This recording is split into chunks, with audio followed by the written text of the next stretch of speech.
This is Shaun T, and it's time to trust and believe.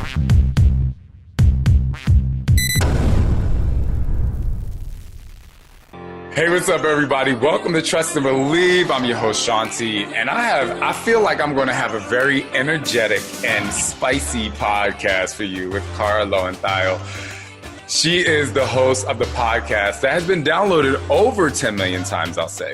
Unfuck your brain. I say the whole word. I'm not bleeping anything out because I just believe that she's not going to bleep anything out. I'm actually really excited to have you on the podcast, Kara, and let me tell you why. Actually, I'm going to start with a question. Can you define what a feminist is? Can you just give us the lowdown rundown? Because I don't think a lot of people really know. Yes, that's a great question. I will say people obviously have different definitions, but to me, being a feminist really means that I want to live in a world in which nobody is kind of judged to be one way or another way ahead of time. Nobody is stereotyped based on their, feminism is specific to gender and sex, but also extends to people being stereotyped based on their race or class or age or national origin, right? I mean, feminism is one slice of kind of, I think, of an overall array of movements that are about people having equal opportunity, not just kind of like, well, we say we'll hire whoever, that's equal opportunity, right? But really changing the systems of power so that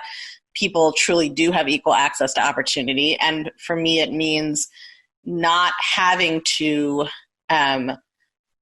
conform to particular ways of being a woman or a man, right? I mean, I think one of the biggest misconceptions is that feminists kind of either think all women should be a certain way or hate men, right? Or and it's neither of those things, right? It's about saying listen, patriarchy meaning, and when I say patriarchy, that just means living in a society that was designed by men, designed by white men, right? We know even politically in America 300 years ago, people of color couldn't vote, black people couldn't vote and were enslaved, women couldn't vote. So it's the people who made the rules originally, that society and the way we're taught, it's not good for women or men, right? Men get taught a stereotypical way they're supposed to be a man that doesn't allow them to express their full humanity, and the same for women. So feminism is really about everybody being able to just be who they are and have equal rights and access and opportunities.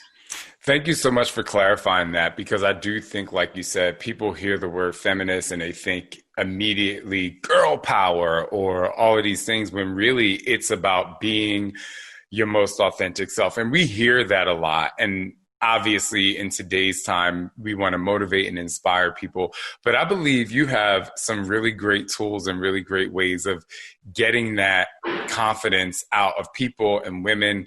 I mean, when you go to your website, some of the things I would say the testimonials on there are absolutely incredible in the way that people change their mindset. So, and what I want to say here is we hear a lot about life coaching, and sometimes I feel like the word or the title life coach gets a bad rap, but you have a way of really life coaching people into really believing in who they are. What are your philosophies around life coaching, and how do you actually bring people, and this might sound a little negative, from the depths of despair, being I am living as loud as I fucking want to?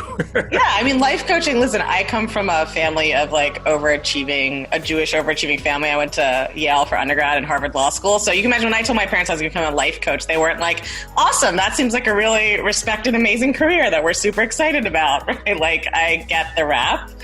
That's because, life coaching is not a licensed regulated industry. So there's just people of any kind doing whatever can call themselves life coaches. For me, I think the biggest misconception is people think that life coaches tell you what to do, right? And my premise is always people are smart and they generally know what they need to do. The question is, why aren't you doing it, right? So if you are struggling to find a job, it's not rocket science. You don't need to know that you should probably send out some job applications, right? The problem is, why are you watching 10 hours of Netflix a day and not working on your job applications? And the answer to that, right, is what I get into, is the way that you're thinking, the thoughts you're having, how you're feeling, all of that internal work. So I don't ever tell people what to do. What I do is teach people how to think on purpose. Most of us are raised just thinking that, well, if I have a thought, it must be true. Why else would I think it, right? We think our thoughts are just true statements that we observe in the world or truths that come from the deep inside of us. And they're neither of those things.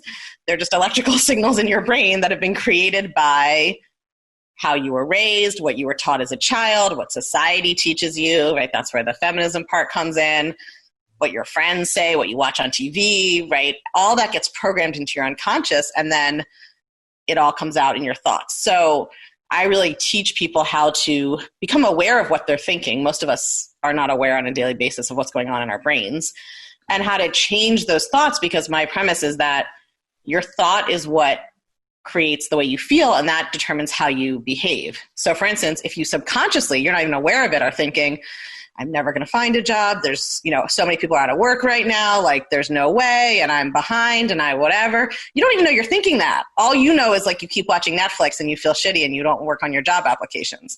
But if we unearth that that's what you're thinking, now it all makes sense. If you told your brain that, of course you're not doing it. You've already told yourself it's hopeless, right? So we change the way you're thinking so that everything else changes. You feel better, you feel motivated, you feel inspired, you take the action of filling out all those applications, then you get a job. So that is kind of the premise of the work. And then I bring a specific kind of feminist lens to it, which is teaching women how to identify all of the messages they've gotten from society unconsciously or consciously that they've absorbed and that are impacting how they think about themselves. So we identify those thoughts, and then we can start to shift them. All right, where do I sign up? Unfuckyourbrain.com. Plug right there. So there are a lot of people right now, especially listeners of Trust and Believe, because a lot of things what you just said is what people listen for. They want to have that belief system. They want to dig deeper, as I have it right here.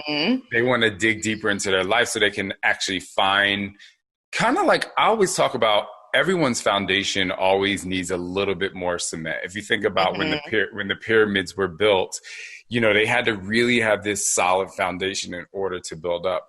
And with that said, I want to go back to the foundation of you, because a lot of people say, wow, she says really amazing things. And they probably think this about a lot of life coaches, but it seems that you're the foundation of why you got into this industry in the first place. It went against what your parents, thought you would be.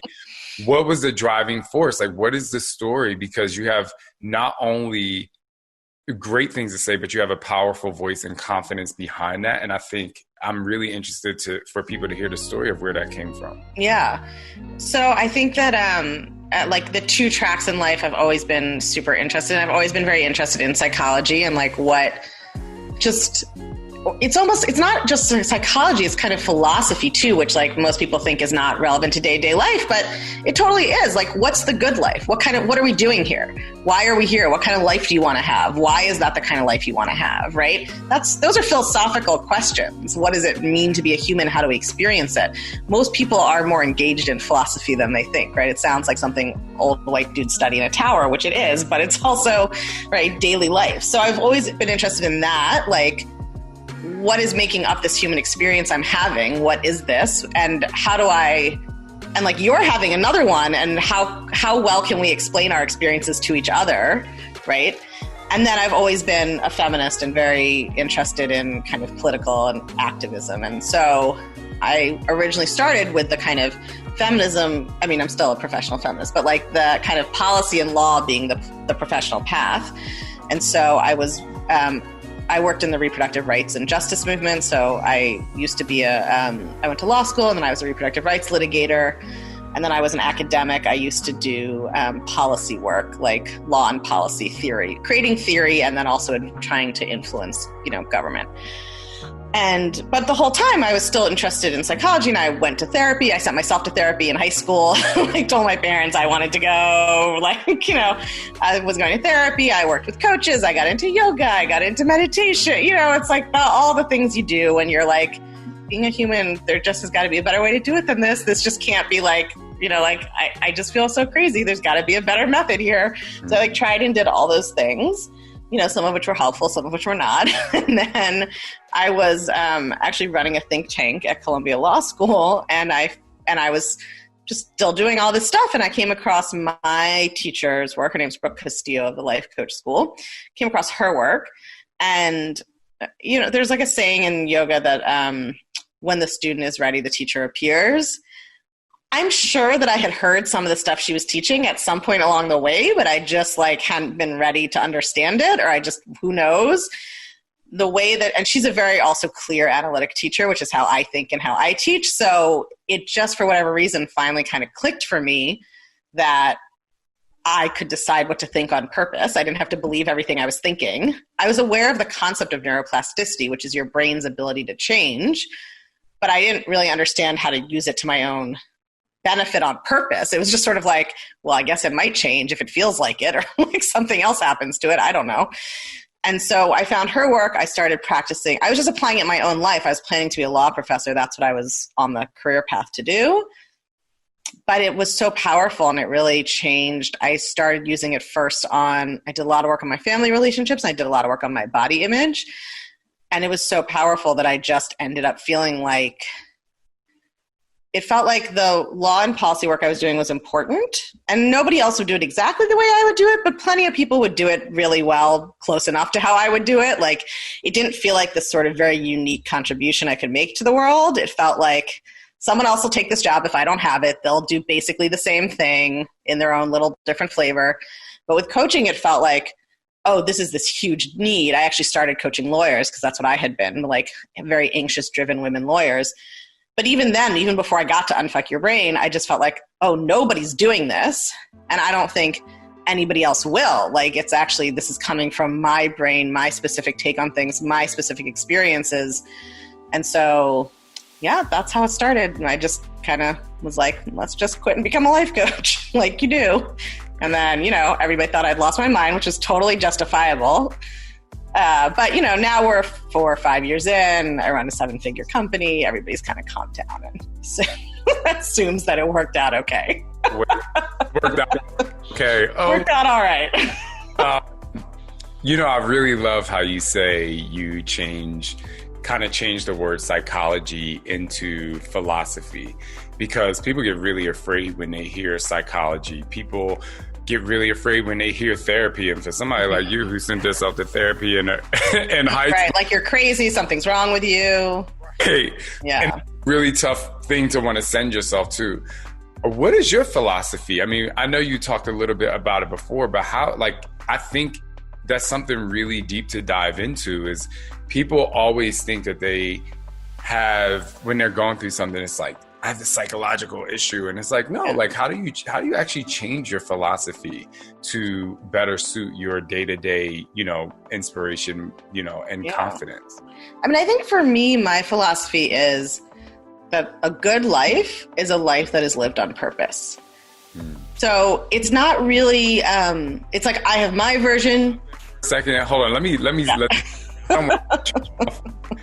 But a good life is a life that is lived on purpose. That is, I'm going to sit in that for a second, but you can continue. Okay.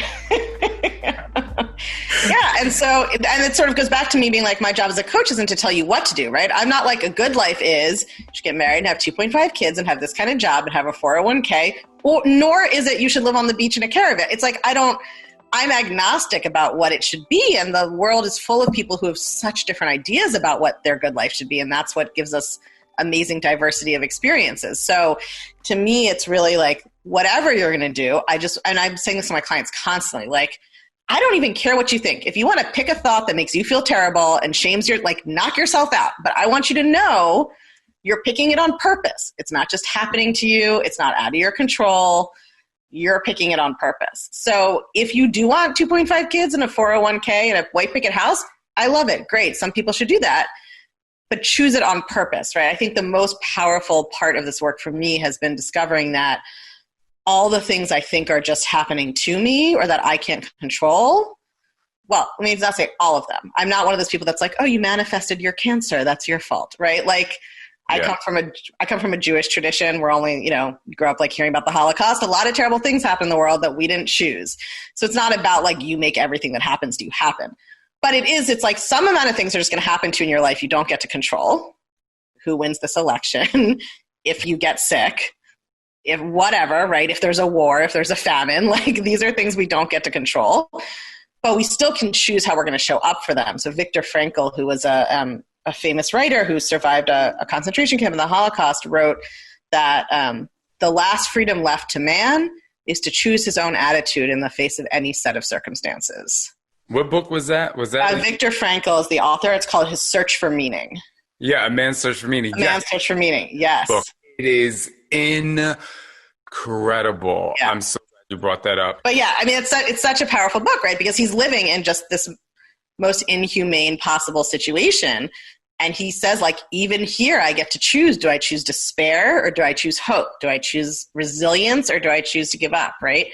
And so I think the good life is any life that you choose on purpose, that you know that you are choosing with intention. We don't always get to control what's going to happen to us. Some of it we can't. I think the truth is, like, we can control more of it than we think, most of us, but not all of it. Mm-hmm. And so how are we going to create the part that is ours to create and not just let that happen to us? Like, those are the things we can create, are like what kind of relationships we're in, what kind of career we have, right? The things that really are, I think, under our control.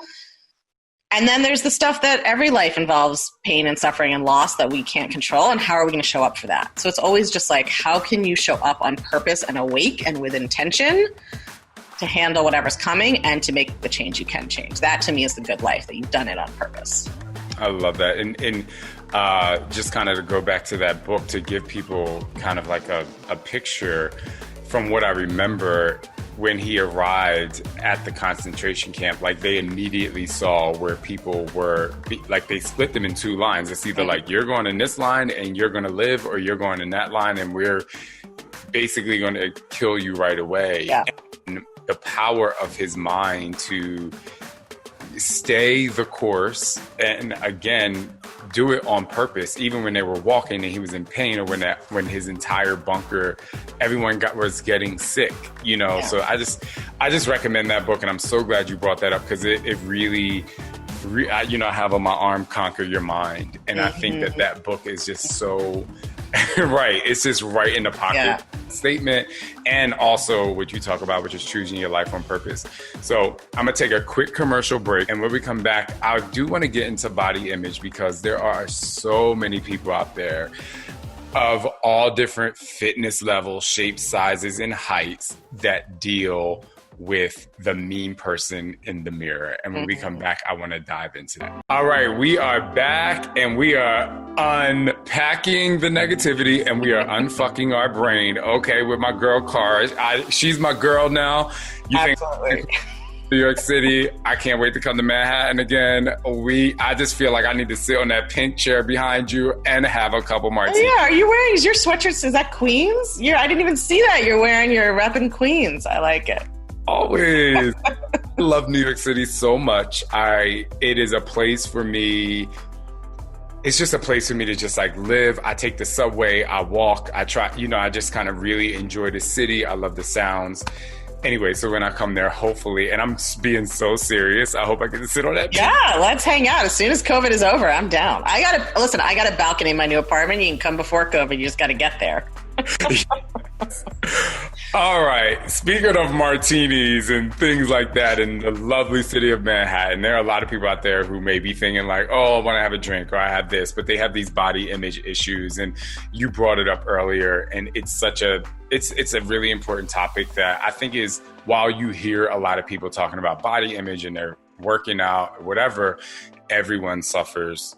Not everyone, but there's a large percentage of people that suffer from body image issues. Can you tell me about your journey and how you maneuvered your way to just feel good about who you are? Yeah. I mean, I think I think that most people misunderstand what their body is and what it's for, right? So we're taught, especially women, but I think, you know, I see this the most in men who are very into fitness or are, you know, potentially doing competitions or anything, you know, or are in a subculture where there's a lot of emphasis on physical appearance, like sure impacts men as well.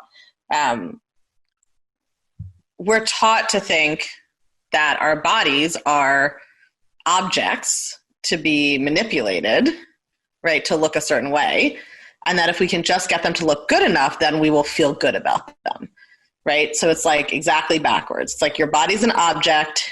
A lot of people have this very adversarial relationship with their body. Like, it's like not cooperating. It's not getting it where I want to be fast enough. It's not looking the way I want it to look.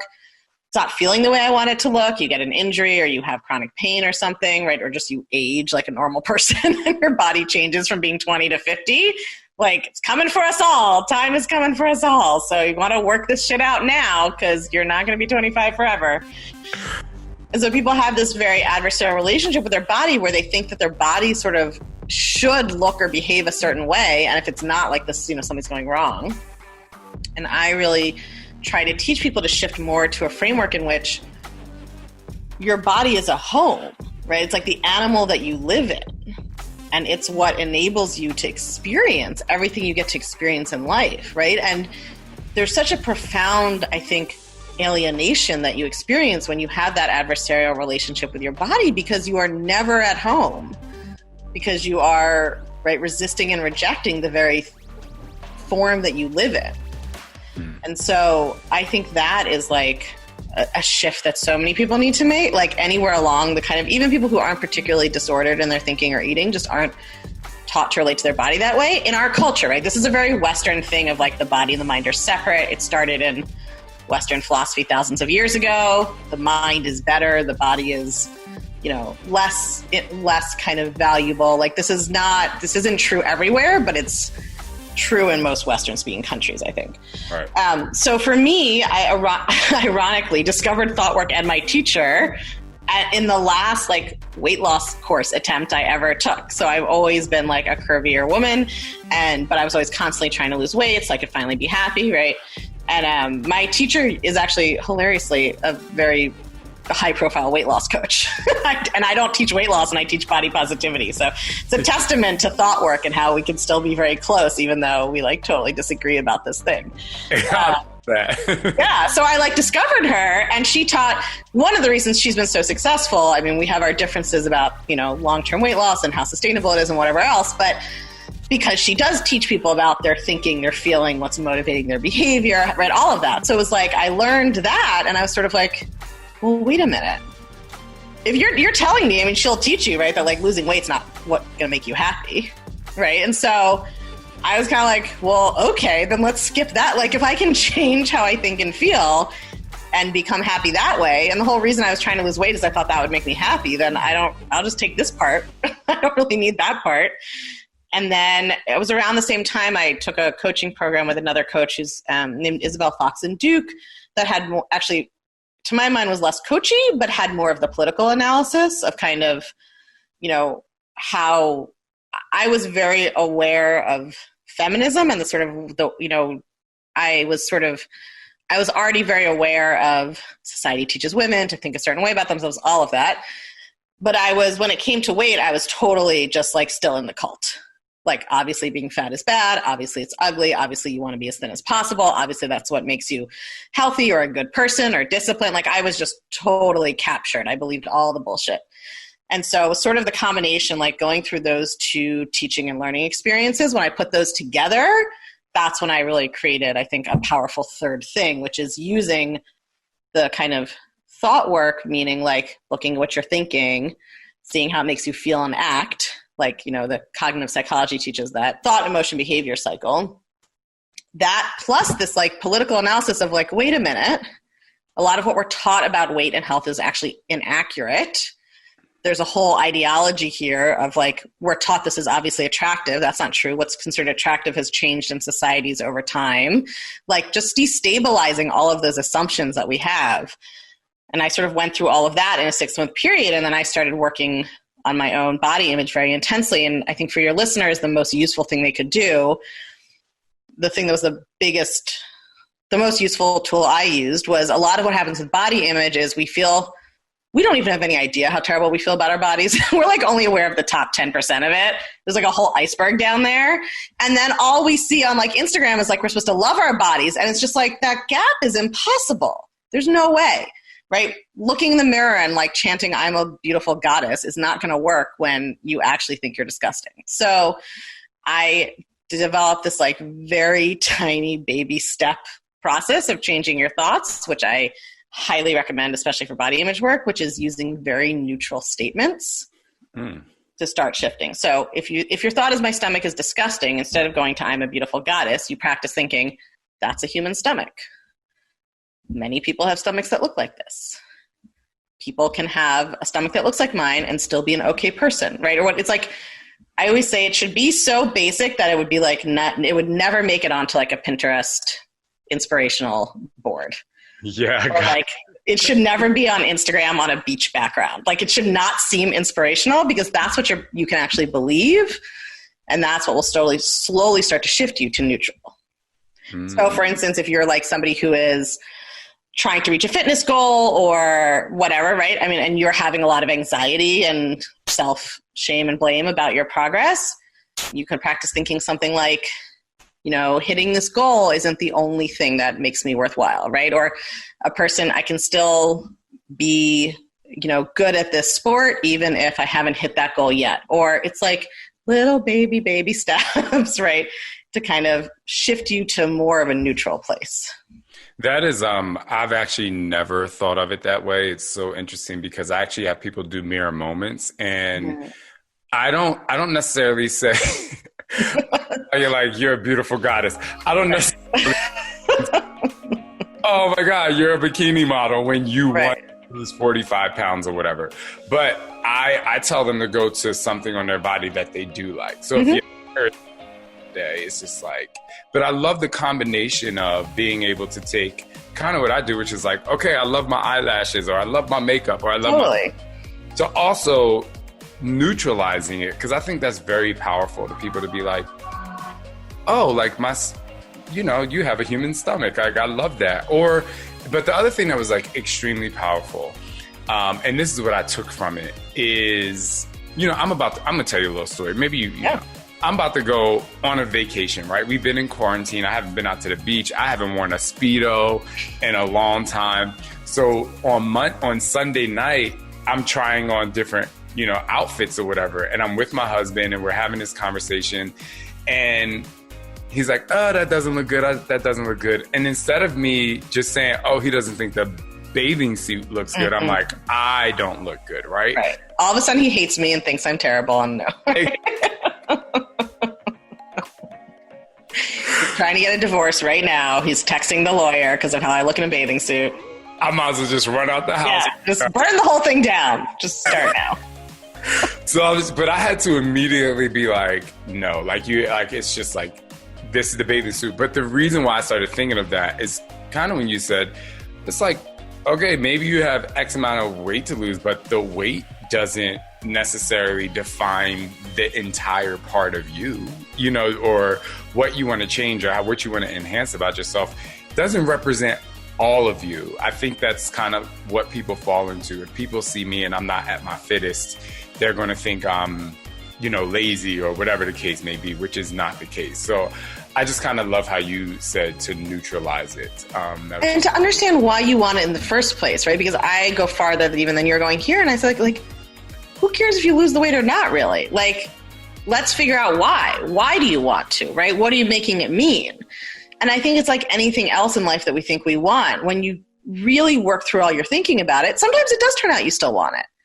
And often it turns out you only wanted it because you thought, well, when I get there, I'm going to feel good about myself. I mean, right? So many things we do in life, and it doesn't have to even be weight related. Like, why do you want to get married? Well, you may have many reasons. Maybe you want a family, whatever, but also because you think then you're finally going to feel good enough. Like, we're not aware of these things that drive us, but humans are driven by this desire for perceived status in other people's eyes, which is really just our own thoughts, what we think will make us happy, all of that. And so I think I love what you're saying about, I think it's both. Like, you want to appreciate the things you already like about yourself, but if you don't change, it's like we think somehow that we can train our brains to criticize a part of our body every day until it's somehow we hit the point where it changed. And then like all of a sudden our brain's going to say something else. Your brain is a muscle. It's not really a muscle, but I've just used that as an analogy, right? But like you're creating a neural pathway, which means like your brain is good at thinking things it's already thought. It gets habituated just like muscles do, right? So the first time you do a deadlift, you're like a total mess, right? And then eventually you can do it without really thinking that much about it until you go up in weight again, right? Same thing with your brain. So it's crazy to think, well, I'll just berate and criticize myself every step of the way until the scale hits that magic number, and then I'm all of a sudden going to love what I see in the mirror. There's no fucking way. You've trained your brain to criticize yourself the whole way. So it's not switching over on that magical day to say only nice things to you, right? You have to love yourself first. And then you'll see sometimes you will still want to like drop the weight or get this kind of muscle definition or compete in that level jiu-jitsu tournament or like whatever the thing is, right? But like you have to stop expecting that changing things outside of you, like including your body and how it looks or how it performs, is what's going to make you feel good about yourself. It's the other way around.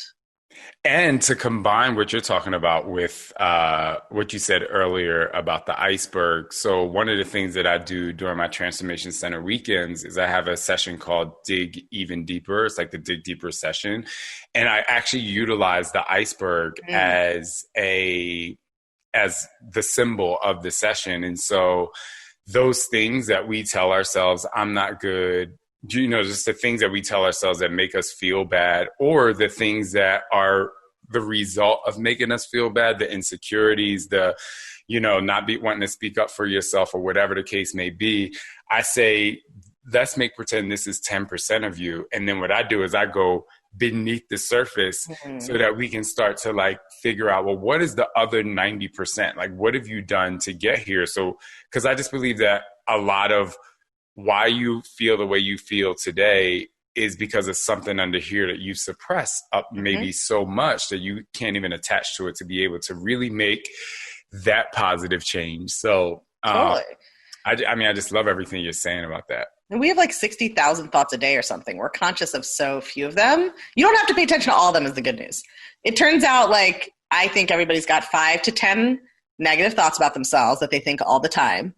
And in the beginning, like when people start doing this work, they're like, this is completely overwhelming. I have so many negative thoughts I didn't even know I had. Like, I don't have time to do anything else. I'm always like, it's just, there's like 5 thoughts and they're just wearing different outfits. If you just keep at it for a few weeks, you're going to discover it's all the same. Like, I'm not good enough. Nobody likes me. I don't deserve this. I should work harder. Right? It's like your brain is not, it's like both very simple and very complicated. It's like a lot of noise and drama, but really it's just a few self-critical thoughts you have that you have to shift, and then huge areas of your life will shift.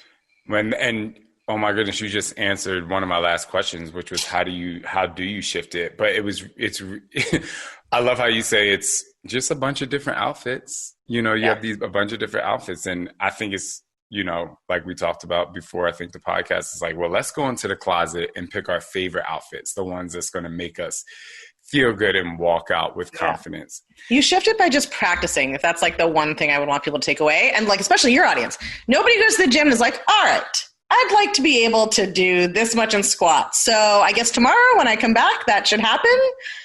Right? No, you got to show up 3, 4, 5 times a week, keep practicing, do your cross training on the other day. Like, it's a process, and you got to do that to see results.